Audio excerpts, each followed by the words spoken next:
Good morning, good evening, good afternoon, whatever it is, wherever you are. I hope you're having a good one. Today we will be tying a little loop wing midge, kind of a merger midge pattern. Tying it on a TMC 2488H hook. You can go smaller. This is tied on a 14. More than anything, it makes it a bit easier to film. But yeah, go smaller, bigger. It's a little cryonomid midge merger pattern. I think probably get taken for a nymph merger as well, of whatever you need it to be, whatever colour. I'm using a little glass bead on the head rather than the usual tungsten bead, and in my head anyway it imitates like a little air bubble as the merger comes up. Hook's quite a cool one. It's a neat little shape you can see there, kind of bent into a straight shank just before the eye. It's a cool little hook. We'll be tying using Semperfli Nano silk in red, and that's what we use for the body as well. And we've got some sparkle dubbing just for a little shuck out the back, predator fibres for the emerging wing, dyed red Peacock Herl, and then a little clear glass bead. We'll get into it. I hope it's a handy one for those of you looking for a little merger pattern, but we'll give it a go. Happy tying. Cheers. Right, so we're going to get our thread on. I've just put that glass bead on off screen, but they're not the most uniform in shape. They're just little craft store glass beads. They're not going to be the most durable, but again, it's more to give that impression of a little air bubble, at least in my head. So we'll secure in our tying thread. Just build up that little thread base. The bead can slip around a bit, is what it is. Once you get the material in behind, it'll wedge it nicely up against the hook eye. And we're just building this up here and tying in down into the bead, into the bend, sorry, of our hook. I think around about there ought to do it. And then we will get our scissors, just get rid of the tag end.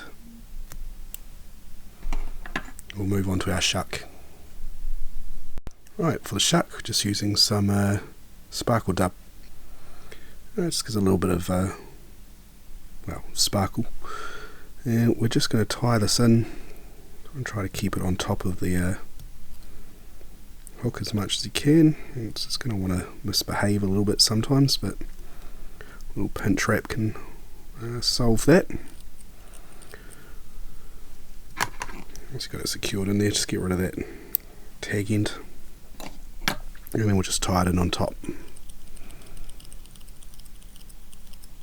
This adds a little bit of volume to the body as well. It doesn't look like much, but on a thin pattern it helps.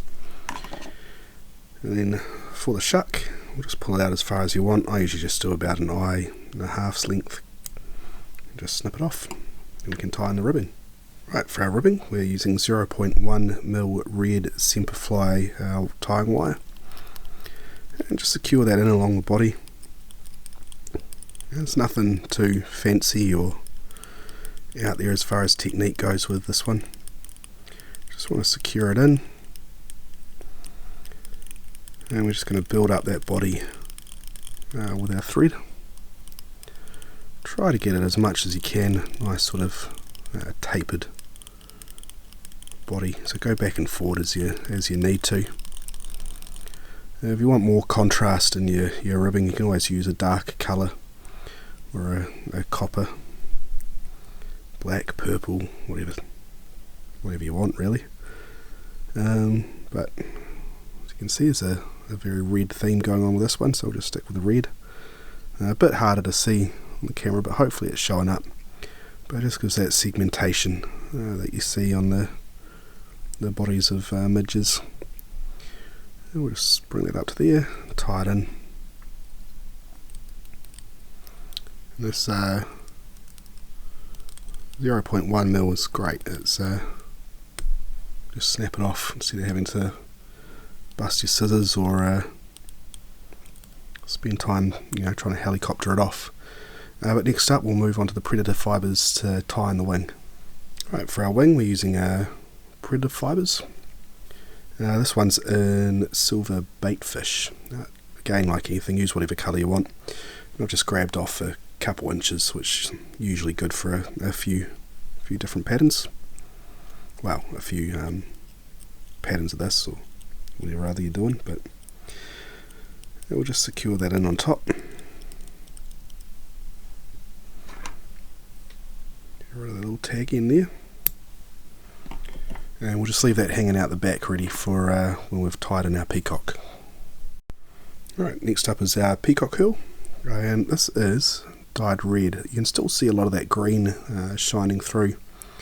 Not quite sure if I can get the angle, but you might see some red tones coming through. It's pretty cool. I've used the peacock dyed green in some other videos as well. It just makes that green colour really pop on it, but this red's quite cool as well. It's quite a darker colour than the natural. It just gives that cool sort of colours that you only get really with peacock. And we'll just wrap this through around the body. We're just building that up until we get to about here, just behind the eye, and secure it in. And I'm still going to use a little bit of it, so I won't trim it off just yet, but we'll go on to tying in that loop wing. Right, for the wing, we're taking those predator fibres, and we're going to bend them over, almost like you're tying a your normal wing case, and you just want to fold it back a little bit, and you can see how it pops up. And from there, we'll grab our bobbin. There's a little bit to wrap around to avoid, you don't want to catch those peacock herls that you left there. Just get that secured in. If you wanted, you could leave a little bit dangling out the front. It's like a little extra wing, but generally I try to trim it down as close as I can.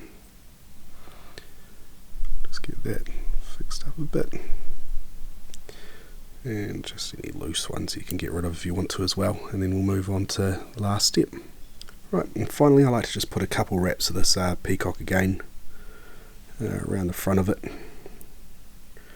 Just 2 wraps, which I just really like the look of it. It gets rid of that little tie-in spot where you can really see all the thread binding everything down. Just covers it up a bit, and I feel it just fills out the pattern a bit more. I mean, it's a personal thing how I like them to look. It probably won't matter at all to the fish. And we'll snip away that. And last but not least, we are going to do our whip finish. And we'll be all done. There we go. You could glue that if you want, or do some more loops, whip finishes, but that works for me. Alright, there we have it, our loop wing midge emerger with a glass bead. Great for still water, but I'm still pretty convinced they'll work well as just a general emerging nymph as well, in different colours or even in red. But we've got the Tiemco TMC 2488H hook, which is a dry fine nymph hook. Nice little bend in it too. We've got the red sparkle dubbing from Semperfli, also with their Nano silk and tying wire, 0.1mm in red. And we've got some predator fibres also from Semperfli for that little loop wing, and Peacock Herl in a glass bead. Pretty simple pattern, effective one though. I hope it works well for you and enjoy tying it. All the best, happy tying, cheers.